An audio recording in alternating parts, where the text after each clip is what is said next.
శారదా చంద్రమౌళీశం రత్నగర్భగణేశ్వరం శంకరం చ ఋష్యశృంగేశం తుంగాన్ లోకగురూన్ భజే. శృంగేరి శారదాపీఠ ఉభయ జగద్గురుల యొక్క పాదపద్మాలకి నమస్కారం చేసుకుంటూ, జ్యోతిష్ శాస్త్రాన్ని భావతరాల వారికి ప్రసాదించిన ఋషుల యొక్క పాదపద్మాలకి నమస్కారం చేసుకుంటూ, అలాగే నాకు ఈ జ్యోతిష విద్యను నేర్పిన గురువర్యులు జ్యోతిష బ్రహ్మ కీర్తిశేషులు శ్రీ ఏరంకి సూర్యనారాయణమూర్తి గారు, సూర్యశ్రీ దైవజ్ఞ గారి యొక్క పాదపద్మాలకి నమస్కారం చేసుకుంటూ, ఓం శ్రీ మహాగణాధిపతి నమః, శ్రీ గురుభ్యో నమః, హరి ఓం. వీక్షకులందరికీ నమస్కారం.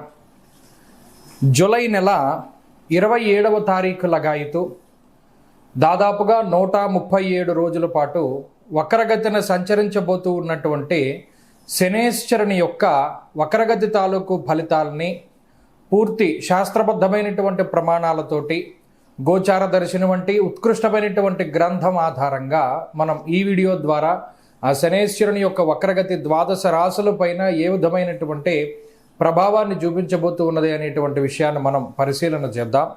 ముఖ్యంగా ఈ వక్రగతి గురించిన కొన్ని ముఖ్యమైనటువంటి విషయాలను కూడా మనం పరిశీలన చేస్తే, జూలై 27వ తారీఖు సోమవారం నుండి రేవతి నక్షత్రము 1వ పాదంలో ప్రారంభమయ్యేటువంటి ఈ శనేశ్వరుని యొక్క వక్రగతి దాదాపుగా 10వ తారీఖు డిసెంబర్ నెల వరకు 137 రోజులు, అంటే గురువారంతో 10 డిసెంబర్ గురువారంతో పూర్తవుతుంది.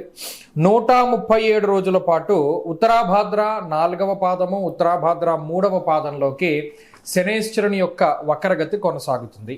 శనేశ్వరుని యొక్క వక్రగతి అంతా కూడా మీనరాశిలోనే ఉంటుంది. రాశి మారలేదు. రాశి మారనంత వరకు ఫలితం ఒక విధానంలో ముందుకు వెళుతుంది. రాశి మారిపోతే, అంటే కొన్నిసార్లు శనేశ్వరుడు వక్రించి మీనంలో ప్రారంభమై కుంభానికి వచ్చేస్తారు, అప్పుడు ఫలితం మారిపోతుంది. కొంతమంది వక్రించినది మీనంలో కదా కాబట్టి కుంభ ఫలితాన్ని ఇస్తారు, కాబట్టి మేషరాశి వాళ్ళకి ఈయన యోగకారకంగా ఉంటారు అనే విధంగా కూడా మాట్లాడవచ్చును. ఇది వాళ్ళ ఇండివిజువల్ ప్రాస్పెక్టివ్ తప్పితే దీనికి ఆధారం అనేటువంటిది మూల గ్రంథాల్లో లేదు. బహుశా ఏదైనా చరిత్రకారులు వారికి ఆ విధంగా చెప్పి ఉండొచ్చు.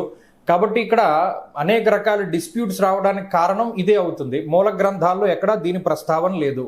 ఒరిజినల్గా అయితే మనం చెప్పక్కర్లేదు, కానీ ఇప్పుడు ఉండేటువంటి ఆధునిక పరిస్థితులకు తగ్గట్టు చెప్పవలసిన అవసరం ఉన్నది. ఇక ఫలితాల్లోకి వెళితే, తులారాశి వారికి శనేశ్వరుడు వక్రించి మధ్యస్థమైనటువంటి ఫలితం కిందే మనం భావించవచ్చు. ముఖ్యంగా గతం నుండే ఆయన ఇచ్చేటువంటి అనుగ్రహాలు ఏవైతే ఉన్నాయో, శత్రునాశనము, లేకపోతేనేమో రుణ బాధలు తగ్గడము, రోగ బాధలు తగ్గడం ఇత్యాది వాటితో పాటుగా కొత్తగా ఏదో ఒకటి తీసుకొచ్చి పెడుతూ ఉంటాడు. అంటే ఇది చెయ్యాలేమో, ఇది చేయకపోతే మనకి ఏదైనా అయిపోతుందేమో అనేటువంటి భావన కలుగుతూ ఉంటుంది. అంటే ఏదైనా ఒక పని, ఒక కార్యము, మీరు తులారాశి వారిని గమనించండి, అప్పటి వరకు వారికి ఆ థాట్ ఉండదు.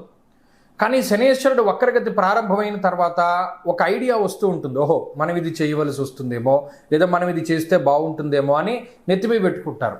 దాంతోనే కష్టపడుతూ ఉంటారు, నిరంతరం దాని గురించి ఆలోచిస్తూ ఉంటారు. ఇలా వారికి సంబంధించినటువంటి ఆ బుద్ధి, వీటికి సంబంధించిన వాటిపై ఆయన ప్రభావాన్ని చూపెడతారు.